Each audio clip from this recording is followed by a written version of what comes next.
बच्चू कडू मुख्यमंत्री पदाचे मोठे दावेदार. खुद बच्चू भाऊ काय म्हणाले, सविस्तर माहिती जाणून घेऊया. राष्ट्रवादीचे आमदार अमोल मिटकरी यांनी उपमुख्यमंत्री अजित पवार हे मुख्यमंत्री व्हावे अशी इच्छा व्यक्त केली आहे.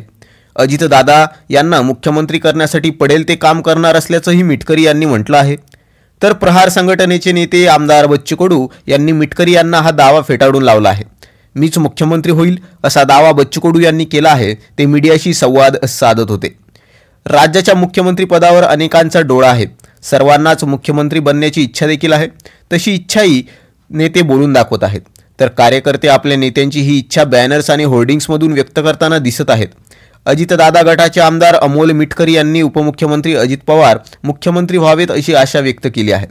अजितदादा मुख्यमंत्री होणार, वाटेल ते प्रयत्न करणार असल्याचंही मिटकरी यांनी म्हटलं आहे. इकडे मिटकरी आणि अजितदादांना मुख्यमंत्री करण्याची इच्छा व्यक्त करतानाच दुसरीकडे आमदार बच्चू कडू यांनीही मोठं विधान करून सर्वांचं लक्ष वेधलं आहे. बच्चू कडू मीडियाशी संवाद साधत होते. अमोल मिटकरी काय म्हणतात याला काही अर्थ नाही. मुख्यमंत्री होण्यासाठी आकडा लागतो आणि त्यामुळे माझी जनतेला विनंती आहे की त्यांनी आम्हाला मत द्यावीत. आमचे जास्तीत जास्त उमेदवार निवडून आणावेत, म्हणजे घंटो का काम मिनिटो में करण्याची ताकद आम्हाला मिळेल आणि मीच मुख्यमंत्री होईल, असं विधान बच्चू कडू यांनी केलं आहे. बच्चू कडू यांनी जाहीरपणे मुख्यमंत्री होण्याची इच्छा व्यक्त केल्याने राजकीय वर्तुळात चर्चा रंगली आहे. मुख्यमंत्री कोणताच निर्णय घेणार नाहीत.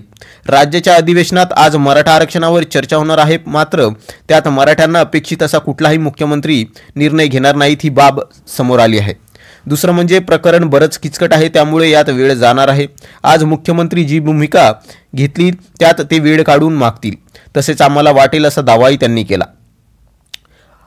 अनाथांबाबत आम्ही प्रश्न उपस्थित केला आहे. सिडकोवरच्या धर्तीवर या सर्व अनाथ मुलांना 18 वर्षानंतर घर मिळाली पाहिजे अशी आमची सरकारकडे मागणी आहे. तसेच ही मुलं 18 वर्षाची झाल्यानंतर त्यांच्या हातात एक रकमी 5 लाख रुपये देण्यात येतील अशी एक योजना राबवली पाहिजे अशी मागणी बच्चू कडू यांनी केली आहे. भाजपला सल्ला. संसदेत खासदारांना निलंबित करण्यात आलं आहे, त्यावरही बच्चू कडू यांनी भाष्य केलं. ते दोषी असतील तर त्यात काहीतरी गोंधळ केला असेल म्हणून निलंबित केलं असेल. भाजपची भूमिकाही चांगल्या पद्धतीने जात नाहीये. मित्रपक्षाची आपली प्रतिमा चांगली राहिली पाहिजे याची मला काळजी आहे. मी सरकारमध्ये आहे त्यामुळे ही काळजी आहे.